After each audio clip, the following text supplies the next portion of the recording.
अस्सलामुअलैकुम, नमस्ते, सत श्री अकाल। कैसे हैं आप लोग? उम्मीद करती हूँ ठीक होंगे, खुश होंगे। मैं हूँ अतिका अली और मेरे साथ हैं तारिक नियाज़ी। अस्सलामुअलैकुम, नमस्ते, सत श्री अकाल। उम्मीद करता हूँ ठीक होंगे, खुश होंगे। दोस्तों जहाँ रहें खुश रहें, ज़बरदस्ती माँ बाप का ख्याल करें। माँ बाप है तो सब कुछ है। आज की हमारी वीडियो है आज की हमारी वीडियो है the most expensive house.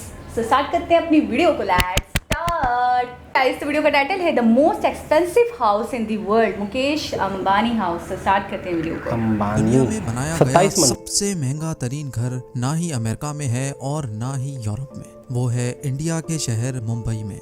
GeM TV की वीडियोस में एक बार फिर से खुशामदीद नाज़रीन। ये 27 स्टोरी बिल्डिंग इंडिया के बिजनेस टाइकून मुकेश अंबानी का जाती घर है, जो मुंबई में एंटीलिया के नाम से जाना जाता है।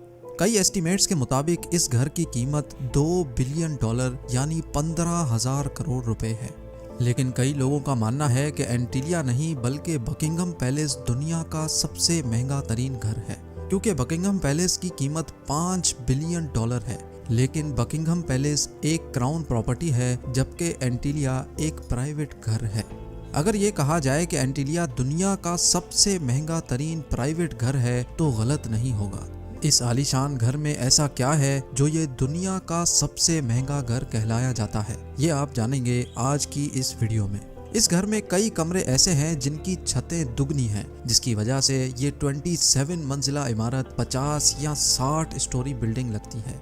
एंटीलिया के शुरू के 6 फ्लोर्स पे एक आलीशान कार पार्किंग एरिया बना हुआ है। इस कार पार्किंग एरिया में 170 गाड़ियां एक ही वक्त में पार्क हो सकती हैं। आप में से कई लोगों को मालूम होगा कि मुकेश अंबानी लग्जरी कार्स के बहुत शौकीन हैं और उनकी कार कलेक्शन में 168 कार्स मौजूद हैं। इस आलीशान कार पार्किंग एरिया के अलावा इस घर में एक कार सर्विस स्टेशन भी मौजूद है, जहां पर सिर्फ अंबानी फैमिली की गाड़ियां सर्विस होती हैं। अगर गाड़ी में सफ़र का दिल ना हो तो हेलीकॉप्टर का ऑप्शन तो हर वक्त ओपन रहता है, क्योंकि एंटीलिया की छत पे 3 हेलीपैड्स भी मौजूद हैं। कार पार्किंग एरिया से रास्ता एक शाहाना लॉबी में जाता है, जहां पर 1-2 नहीं बल्कि पूरे 9 एलिवेटर्स लगे हैं। अंबानी फैमिली के अलावा अगर कोई इन एलिवेटर्स पर ऊपर जाना चाहे तो ये सिर्फ उस फ्लोर पे ही रुकती हैं जिस फ्लोर का एक्सेस हो। उसके ऊपर 2 फ्लोर्स पर मुश्तमिल एक रिक्रिएशनल सेंटर मौजूद है, जहां पर स्विमिंग पूल, जिम्नेजियम, जूस बार, डांस स्टूडियो और योगा स्टूडियो मौजूद हैं। जैसे आप ऊपर बढ़ेंगे आपको एक स्पा, सलून और मसाज रूम मिलेगा। उसके साथ ही एक बहुत बड़ा आलीशान हॉल मौजूद है, जिसको मुख्तलिफ इवेंट्स के हिसाब से इस्तेमाल किया जा सकता है। एंटरटेनमेंट की बात की जाए तो इस घर में एक सिनेमा भी मौजूद है, जहां पर 50 लोग बैठ के मूवी एंजॉय कर सकते हैं। इस घर में बेशुमार टेरेसेस और बालकनीज मौजूद हैं, जहां पर प्लांटेशन देखी जा सकती है। साथ ही साथ एंटीलिया की दीवारों पर भी प्लांटेशन देखने में आती है, जिसका मकसद गर्मी के मौसम में दीवारों और घर के कमरों को ठंडा रखना है। ठंडक की बात हो ही रही है तो ये भी सुन लें कि जून जुलाई में जब मुंबई शहर में 40 डिग्री सेंटीग्रेड होता है तो उसी वक्त एंटीलिया के एक हिस्से में -10 डिग्रीज भी होता है। जी हाँ, इस घर में एक विंटर वंडरलैंड भी है, जो स्नो जनरेटर्स की मदद से आर्टिफिशियल स्नो बनाता है, जहाँ पर कड़कती गर्मी में बर्फ का मजा लिया जा सकता है। इस आलीशान स्ट्रक्चर का डिज़ाइन चिकागो की एक architecture firm Perkins and Wills ने किया है, जबकि इंटीरियर डिज़ाइन एक ऑस्ट्रेलियन कंपनी सिमिक ग्रुप ने किया है।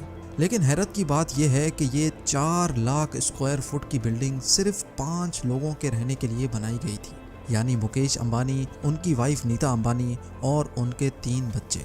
लेकिन इससे भी ज़्यादा हैरत की बात यह है कि इन 5 लोगों की खिदमत के लिए और इस आलीशान घर की देखभाल के लिए 600 लोगों का स्टाफ रखा गया है, जिसमें chefs, cleaners, drivers, security staff, electricians और प्लम्बर्स शामिल हैं।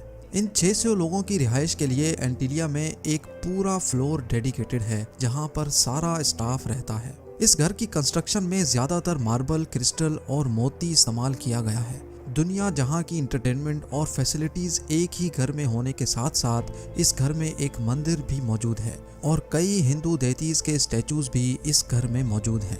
मुकेश अंबानी रिलायंस इंडस्ट्रीज़ के ओनर और चेयरमैन हैं, और साथ ही सिर्फ इंडिया ही नहीं बल्कि पूरे एशिया के सबसे अमीर तरीन इंसान कहलाए जाते हैं।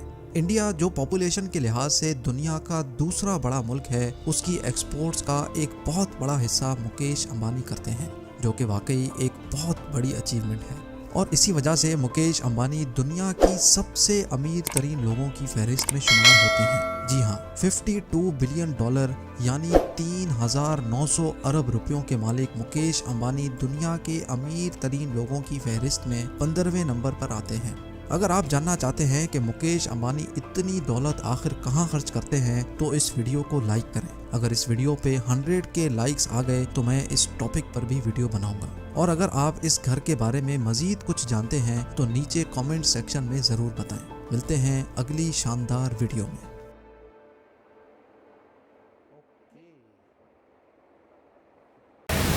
तो ये है कि मुलाजिम, जाहिर सी बात है, ऐसा नहीं है कि मुलाजिम छोड़ दिए अब कुछ नहीं, लेकिन ये है कि चलें ठीक है, अपने ही फ्लोर पे रहते होंगे, लेकिन वहाँ पे उनको टेंशन नहीं होती होगी, क्योंकि आप सही कह रहे हैं, मीटिंग्स होती होंगी, आउट ऑफ कंट्री जाते होंगे, आउट ऑफ सिटी जाते होंगे, तो पीछे तो घर की सारी देख रेख इनके ही हैंड ओवर होती होगी। बिल्कुल, ज़्यादातर। और मुझे ऐसा लग रहा है कि टोटली मेरे हिसाब से 5 अफराद का क्या वो होगा, 600 मुलाजमीन है, तो मुलाजमीन ही इतने ज़्यादा हैं कि उनके ही अंडर में रहता होगा सब। उनके अंडर में फिर ये है कि उन मुलाजमीन को कंट्रोल करने वाले ड्राइवर जो हैं उनकी एक अलग लिस्ट होगी, उनका हेड अलग होगा।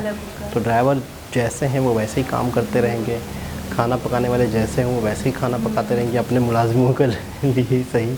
जो उनका एक अलग हेड होगा। एडवांटेज लेने वाले तो होते हैं ना लोग, वो एडवांटेज ले लेते हैं, चाहे हेड हो, हेड का हेड हो, हेड का हेड भी हो। आ गई ना पाकिस्तानी सोच, यही वजह से हम पीछे हैं, यही वजह है। तो खैर बहरहाल बहुत ही ज़बरदस्त घर है, और इस घर की जो अपना चर्चे हैं जो इस घर के बारे में बहुत पाकिस्तान में भी बहुत हैं, और मुकेश अंबानी और रतन टाटा जी को मैं कहता हूँ पूरी दुनिया जानती हैं वेल्थ के हवाले से और एक बड़े बिजनेसमैन्स के हवाले से।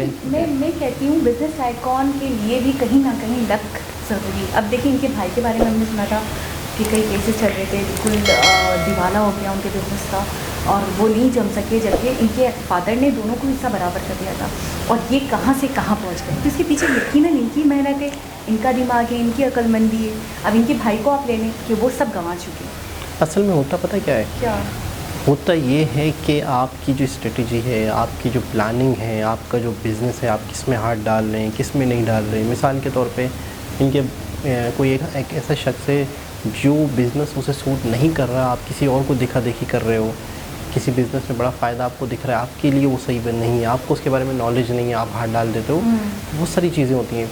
फिर दूसरी चीज़ होती है कि आप ज़िंदगी में कभी किसी का हक़ ना मारो, आप अपने मुलाजिमों को उनका हक़ दो। जैसे ही आपने छोटा सा बिज़नेस किया, कारोबार किया, आपके आसपास जो मुलाजिम हैं आपने उनका हक़ मारना शुरू कर दिया, या आप अपने प्रोडक्ट में कोई कमी बेशी करने लग गए, मटेरियल सही नहीं देने लग गए, आपने शुरू में ही बचतें शुरू कर दी, तो आप एक तरह से ज़िंदगी में नाकाम हो जाते हैं। सबसे पहले रतन टाटा जी के हमने काफ़ी वीडियोस देखी हैं, वो कहते हैं कि आपने अगर कुछ भी करना है तो आवाम का ट्रस्ट जीतें। आप अपने सर्वर जिसको आप सर्विस दे रहे हैं, जिसको आप प्रोडक्ट दे रहे हैं, उसको जीतें, आप उसका दिल जीतें। अभी कुछ दिन पहले हमने वीडियो देखी थी गौतम अडानी, यानी कि पहले ये थे एशिया के सबसे अमीर तरीन आदमी मुकेश अंबानी। उसके बाद अभी 2 महीना हुए हैं अडानी जी हो गए हैं, ये दूसरे नंबर पे आते हैं। अब उनके बाद हो गए, और दुनिया के 5वें नंबर पर, तीसरे नंबर पर गौतम अडानी सर 5वें नंबर पर दुनिया के, यानी कि इतने बड़े बड़े बिलियनियर्स पड़े हुए हैं। अच्छा, दुनिया में कंट्रीज़ कितने हैं? उन कंट्रीज़ में अगर इंडियंस 4-5वें नंबर पर अगर अमीर तरीन लोग हैं, इसका मतलब है इंडिया कितना अमीर तरीन देश होगा। आप मेरे हिसाब से आप शायद भूल गए, इंडिया का डिफेंस सिस्टम 3rd नंबर पर आ रहा है, चाइना को बीट कर चुका है।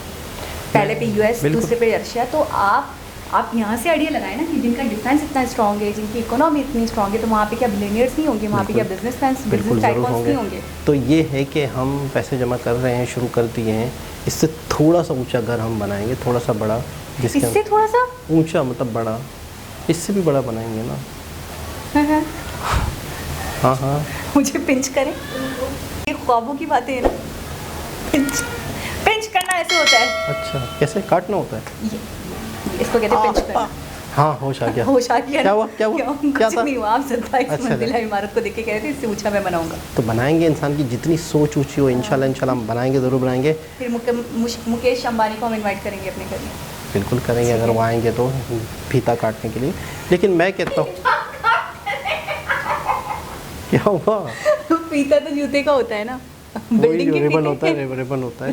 बोले ना इज्जत के साथ। तो ये है कि हो सकता है हम फीते लगवा लें, क्या करें? फीते नहीं, फीता क्या होता है? फीता होता है पहली फीता बात, फीता वही। और दूसरी बात रिबन होता है। फीता जूतों में होता है। तो वही जो होता है, अब उन्होंने समझ। तो कहा था इंग्लिश सिखानी है, हमको तो उर्दू भी सिखानी है। नहीं नहीं, रिबन जो होता है वो उसको इंग्लिश में फीता बोलते हैं। अब आप नहीं होंगे खैर इससे मैं अपनी खैर बात- बहरहाल ये है कि मैं समझता हूँ कि इंसान बहुत ऊंचा सोचे। आज एक गाड़ी, कल 2 गाड़ियाँ, Think big, eat big। 50 गाड़ियाँ होंगी। बिल्कुल। ठीक है, बिग ईट बिग, हाँ, बड़ा सोचें बड़ा खाएं।